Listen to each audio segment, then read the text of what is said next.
Hello' বন্ধুসকল, আজি আপোনালোকলৈ মই বৰ সুন্দৰ ৰেচিপি এটা লৈ আনিছোঁ।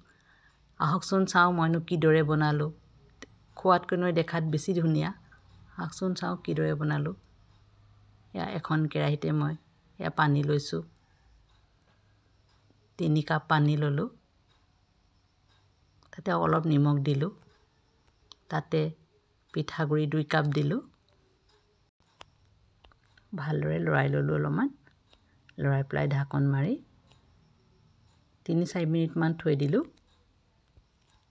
তাৰপিছত আকৌ এনেকৈ লৰাই চালোঁ পানীটো শুকাইছে নাই। তাৰপৰা পানীখিনি শুকাই গ'ল। মই 2-3 বাৰ লৰাব, শুকাই যাব। তাৰপৰা এখন টাৱা ল'লোঁ বা পেন ল'লোঁ। তাতে মই তিল অলপমান ভাজি ল'লোঁ। গোটা তিল এখন ভালকৈ ধুই মেলি ভাজি ল'লোঁ। তাৰপৰা সেইখিনি নমাই থ'লোঁ অলপ যেতিয়া মচমচীয়া হ'ল। তাৰপৰা টাৱাখনতে আকৌ মই অলপ গুড় ল'লোঁ। গুড়খনতে অলপ পানী দিলোঁ। বহুত কম পানী দিছোঁ। সেইখিনি গুড়খিনি গলিব দিলোঁ। গলাৰ পাছত তিলখিনি মই মিক্সিত অলপ মাৰি ল'লোঁ, বহুত নহয়, ৰাফকৈ মাৰি ল'লোঁ। এই তিলখিনি দি দিলোঁ। দি পেলাই অলপ ভাল ধৰণে মিক্স কৰিলোঁ। এইদৰে হ'ব দিব। গুড় তিলে মিলি হ'ব, একাকাৰ হ'লে হৈ গ'ল। তাৰপৰা এইখিনি এতিয়া মই হৈ গ'ল। মই এতিয়া নমাই থ'ম এইখিনি। তাৰপৰা এই পিঠাগুড়িখিনি অলপ চাব টান হ'লে, যদি টান নহ'লে আৰু অকণ পিঠাগুড়ি দি দিব। মোৰ অলপ ঢিলা হ'ল, মই আৰু অলপ পিঠাগুড়ি দি দিলোঁ। তাৰপৰা 2টা বল বনাব, দুভাগ কৰিব। এটা সৰু লাডু ল'ব। লাডু লৈ পেলাই এইদৰে অলপমান তিল দিব। তিল দি মই যিদৰে কৰিছোঁ এনেকৈ কৰিব। তিলখিনি যাতে বাহিৰত নালাগে, সাৱধান থাকিব, নহ'লে ক'লা ক'লা হৈ যাব। তাৰপৰা এইদৰে এটা শ্বেপ দিব ধুনীয়াকৈ। আকৌ যিহেতু মই এবাৰ ফুল বনাম, কিন্তু ফুলৰ কাৰণে এই বস্তুটো এই টাইপত বনাব। আপুনি জেপা বনাই ফুল হেপা হিচাপত বনাই ল'ব। মই এইদৰে বনাই ল'লোঁ। তাৰপৰা আকৌ ইটো ভাগ মই তাতে অলপ ৰেড কালাৰ দিছোঁ, কাৰণ মই ফুলপাহ ৰঙা বনাইছোঁ। ৰেড কালাৰ দি এইদৰে ভালকৈ খচি মিলাই ল'ব। ৰংখিনি মিলিব লাগিব। এয়া মোৰ এটা কালাৰ হৈ গ'লগৈ এতিয়া। তাৰপৰা এনেকৈ বেলি ল'ব। বহুত পাতলাও নকৰিব, ডাঠো নকৰিব। পাতলা কৰিলেও ভাঙি যাব, ডাঠ কৰিলেও আপোনাৰ শ্বেপটো দিব দিগদাৰ হ'ব। বগাখিনিটো এইদৰে বেলি ল'ব। যিহেতু মই 2টা ভাগ কৰিছিলোঁ, তাৰপৰা এনেকৈ মাজতে দুভাগ কৰি দিব।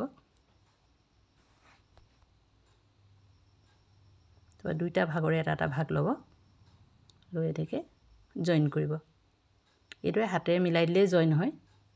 মই এনেকৈয়ে মিলাইছোঁ। যদি নহয়, আপোনালোকে অকণমান পানী দিব পাৰে। বেছি নহয়, অকণমান আঙুলিতে পানী লগাই। তাৰপাছতে যিকোনো কাটাৰ লৈ এইদৰে কাটি যাব ৰাউণ্ড ৰাউণ্ডকৈ। মোৰ কাটাৰ নাই, যিহেতু মই এইদৰে কাক লৈছোঁ।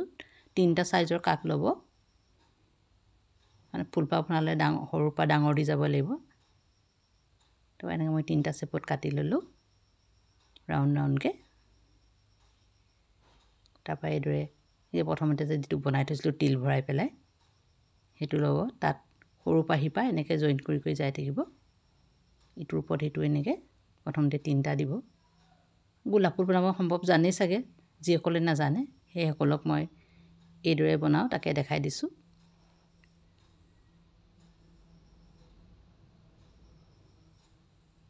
অকণ অকণ আঙুলিত পানী লগাই ছাইডকেইটাত লগাই দিব, নহ'লে নৰ'ব।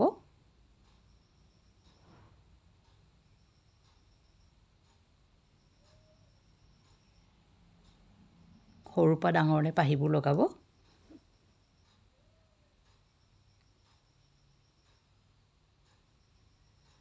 এইটো মই 3টা শ্বেপত কাটি থৈছিলোঁ পাহিখিনি। এনেই সৰুৰ পৰা ডাঙৰলৈ লগাই দিলোঁ। এইপাহ দেখিলেনে কিমান ধুনীয়া লাগিছে ন ফুলপাহ? সঁচা গোলাপ ফুলৰ নিচিনা লাগিছেনে? তাৰপৰা এপাহ বগাও বনালোঁ। বা আপোনালোকক আকৌ এপাহ শিকাই দিছোঁ। চাওকচোন মইনো কিদৰে বনাইছোঁ। আকৌ এপাহ দেখাই দিলে পানী লগাই ল'ব।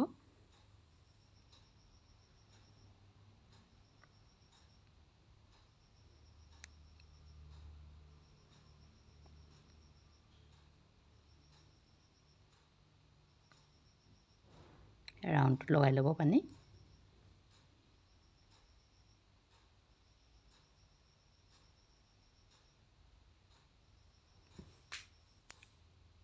পিঠাগুড়িৰ পৰা ইমান সুন্দৰ ফুল এপাহ বনাব পাৰি। আপোনালোকে ট্ৰাই কৰিবচোন। দেখি বৰ ধুনীয়া লাগে, খোৱাতকৈ দেখি বেছি ভাল লাগে। খাবলৈ ইমান ডাঙৰ নোৱাৰিও বাৰু, কাটিয়ে খাব লাগিব আপোনালোকে, বহুত ডাঙৰ হয়। কাটিবলৈ মন নাযায়, বৰ ধুনীয়া হয় যে ফুলপাহ। এয়া মোৰ বনি হৈ গ'ল। মই ইয়াক এই 5-6পাহমান বনালোঁ, বহুত বেছি বনোৱা নাই। এয়া ৰেডি হৈ গ'ল মোৰ। ভাল লাগিছেনে ফুলকেইটা? ফুল লাগিছেনে? তাৰপিছত এতিয়া এটা মই ৰাইচ কুকাৰ লৈছোঁ। ৰাইচ কুকাৰটোতে অলপমান পানী দিব। ভাপত দিব লাগিব, আপোনালোকে যেনেকৈ দিয়া ভাপত তেনেকৈ দিব। পানীখিনি মই অকণমান উতলিব দিলোঁ। এয়া উতলটা আহিলে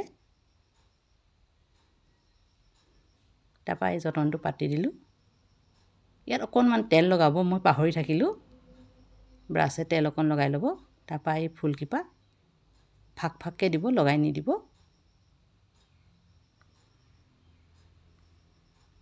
এইদৰে ঢাকনাখন মাৰি দিব। ঢাকনাখন মাৰি 7-8 মিনিটমান সিজাব দিব। 7-8 মিনিটৰ পিছত মাজতে এবাৰ চাব ঠিকে আছে নাই। যদি ঠিকে থাকে 7-8 মিনিটৰ পিছত বন্ধ কৰি দিব। বন্ধ কৰি পেলাই নমাই থৈ দিব, তেতিয়া সোনকালে ঠাণ্ডা হ'ব। মই নমাই থৈ দিলোঁ। তাৰপাছতে বাকী যিখিনি আছিলে সেইখিনিও মই এনেকৈ জইন কৰিলোঁ, জইন কৰি বেলি ল'লোঁ। বেলি ল'লে ধুনীয়াকৈ লাগি যায় আৰু। তাৰপৰা এইবাৰ অকণ ডাঙৰ যতন এটা লৈছোঁ কাটিবলৈ। এটা গিলাচে ল'লোঁ মই, অলপ ডাঙৰকৈ বনাইছোঁ। এইটা যিটো মই ফুল নবনাওঁ, আৰু এটা বনাম, দুবিধ বনাইছোঁ যে, এইটো তিলপিঠাটো বনাম। বাকীখিনিও আপুনি এনেকৈ কাটি ল'ব, কাটি লৈ আকৌ জইন কৰি দিব। তেতিয়া বাৰ বাৰ নেবেলিলেও হয়। তাৰপৰা এনেকৈ এটা ল'ব, লৈ তাতে তিল দিব। মই 2টা কালাৰ মিলাই দিছোঁ, দেখিবলৈ ভাল দেখাব। এটা কালাৰ বনালেও হয়, কিন্তু 2টা কালাৰত ভাল লাগিব। তাৰপৰা এইদৰে লাহেকৈ কৰিব, যাতে তিলখিনি হিচাপ এটাত দিব, ওলাই যাবও নালাগে আৰু কম হ'বও নালাগে। কম হ'লেও খাই বেয়া লাগিব। ইয়াত ধুনীয়া তিলপিঠা এটা হ'ল, 2টা কালাৰৰ। দেখি ভাল লাগিছে নাই বাৰু? খোৱাতকৈ মোৰ দেখিহে বেছি ভাল লাগিছে। তাৰপিছতে ডিজাইন ছাইডটো এটা মই ডিজাইন দি দিছোঁ হাতেৰে। আপোনালোকে চাবচোন এইটো মই কিদৰে দিছোঁ, আপোনালোকেও বনাই চাব। বৰ ধুনীয়া হয়, আপোনাক কোনো সাঁচৰ দৰকাৰ নাই, হাতেৰে ধুনীয়াকৈ বনাব পাৰে। এয়া মই দেখাই দিছোঁ, ভালকৈ চাওকচোন। এইদৰে ল'ব, বুঢ়া আঙুলিটোৱে হেঁচা মাৰি দিব, নখটোৰে নহয়, বুঢ়া আঙুলিটোৱে হেঁচা মাৰি, বুঢ়া আঙুলিৰ পেটটোৱে। এয়া হৈ গ'ল ৰেডি গোটেইকেইটা। হৈ গ'ল। মই এতিয়া গোটেইখিনি ভাপত দি দিম। ভাপত দি দিলোঁ, ভাপৰ পৰা নমালোঁ। এয়া ৰেডি হৈ গ'ল। তিলপিঠাকেইটাও এনেকৈ দিলোঁ। এয়া মোৰ ৰেডি হৈ গ'ল। দেখি ভাল লাগিছেনে? যদি ভাল লাগিছে লাইক, কমেণ্ট, শ্বেয়াৰ কৰিব। ভিডিঅ'টো চোৱাৰ বাবে ধন্যবাদ। খোৱাৰ আগে আগে অলপমান মৌ জোল দি দিব এনেকৈ ওপৰত, তেতিয়া মিঠা লাগিব, অকণ খাই টেষ্ট হ'ব। খাবৰ সময়ত আপোনালোকে এইদৰে কাটি ল'ব। কাটিব মন নাই যোৱা যদিও ফুলপাহ কাটিলোঁ। আকৌ এবাৰ ধন্যবাদ দেই ভিডিঅ'টো চোৱাৰ বাবে।